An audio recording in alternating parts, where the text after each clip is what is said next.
And I just can't wait to hear what he has to say. So please welcome Rick Mullin.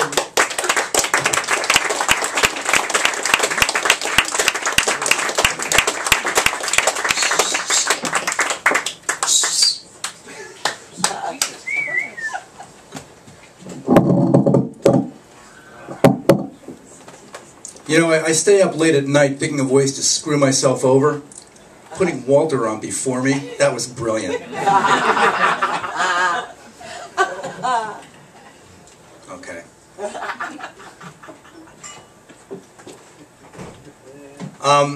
Yes, I'm going to read from my new book. It's called Soutine. It is, I guess you could call it a verse biography, and it's interspersed with some bits of memoir. And, you know, I actually spent a little time thinking about how to skip an interminable preamble. And here's what I came up with. Soutine, Book 1, Chapter 1. Portrait of the Village Idiot. A charcoal line divides the wrinkled scrap of butcher's rag, and in a lightning strike, another follows. A child's fingers snap and fumble with a brittle charcoal spike. It crumbles, leaving marks that coalesce into an aquiline and golem-like portrayal. Repeatedly, the fingers press the black material into the brown, a beard, the eyes, an overcoat, a mess. They tear the paper, and they throw it down as charcoal limns a landscape in the sky, and February hungers over town, and blood will fall. A life of Soutine would almost have to drip in lacquered red across a crusted base of brown and green. In the beginning, well, the rabbi's head, the nightmares that transgression might engender, and the power of nature. Elemental dread, as liver-lipped, the 10th child of the mender waddles through the gray slate thaw of Smilovici, Chaim the pariah, blood and dander drawn distractedly across his twitching face. His blood describes a dizzy trek between the wagon ruts where Nietzsche's underdog progresses in the wreck of finished business, punctuating Stettel Street with fallen drops. His chicken neck and urchin's chest, exposed above the waddle of a tunic ripped within the hour, the boy is beaten once again. Not by his brutal brothers this time, but by others. Boy, beware obsession. For in this world are things as likely to empower as to destroy. A light and darkness through the land that sings precariously in the resonance of every day. A pendulum that swings inside a hidden engine. There's a sense of latent danger, violence in a law beyond tradition, an experience in nature and the Lord's imprimatur. Behold the child. Having never seen a work of art beyond the constant noir vignette of ghetto poverty, Soutine compulsively confronts the world, his scrimmage with the Word of God, by drawing. Green and gray convert to charcoal in his homage, meanwhile flouting a severe taboo, the second one, against the graven image. And now it's learned he's sketched a learned Jew. As if some portraits weren't forbidden, dunce! The rabbi's son, the village butcher, screw-locked, punches Chaim and kicks him once. The butcher's brothers throw him at the wall. Fromkeit, fool!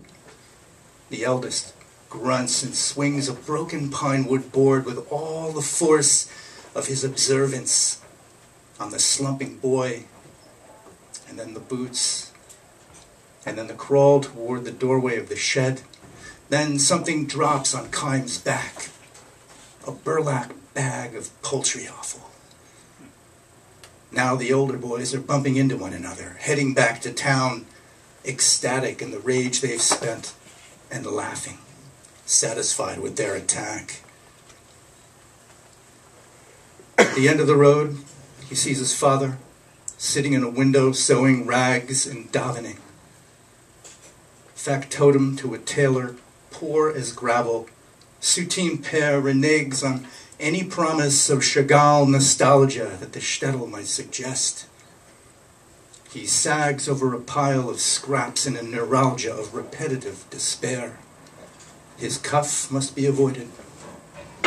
Surely all the Soutine children understand the stuff of dreamless sleep, the ghetto's endless drone, the heavy thud of father's mad rebuff. But how long has Chaim been standing there, alone, the raining shots of multicolored light behind his eyes? He plucks a chicken bone and feather from his clothes as night chokes over Smilovici. And then she's there, as always, to collect him. What a sight, his mother says, and pushes back his hair. And what a sight indeed. An eye is swollen shut. He's bleeding almost everywhere. His face, his hands, his hat is likely stolen. For he had one. Yes, this morning, if you please. He isn't crying this time, though. A woolen shawl is wrapped around him. Mother tries to lift the boy, but at 13, her youngest son won't budge. He usually cries, she mutters to the doctor's wife, who's come to see what all the trouble is about. It's bad, she tells the mother. The child is dumb and listless. Some cuts are very deep. I doubt they'll stop without some stitches. Let me help. They carry him. Now half the shtetl's out to see the doctor take the sorry whelp indoors. A mass of beards and pipes and hats. The donkeys haw. The scrawny street dogs yelp.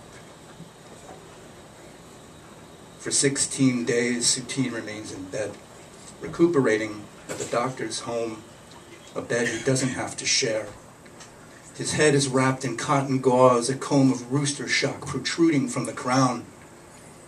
At first, he worries he'll go blind and roam the streets of Smilovici like a clown, some village idiot. The term has been applied at various localities in town. When the shul dismissed him, Chaim stayed inside and helped his father. He would watch the light, remembering as a toddler how he'd hide behind a chest of drawers, stay out of sight for hours while the window's square design traversed the room. And now, in bed at night, he only has to close his eyes. The fine bouquet of pin-scratch light still shoots and twists inside his mind. By day, he struggles with the line, a charcoal sprig inside his healing fist. The springtime air makes slight incursions.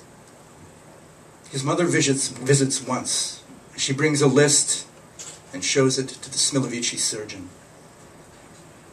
Your mother's going to the village council with her case, the doctor's wife, her words in gentle pace, describes to him a town still buzzing with the news of how they nearly killed him. He considers how the town will someday do the job and sees it clearly. Should he heal, he'll somehow have to leave.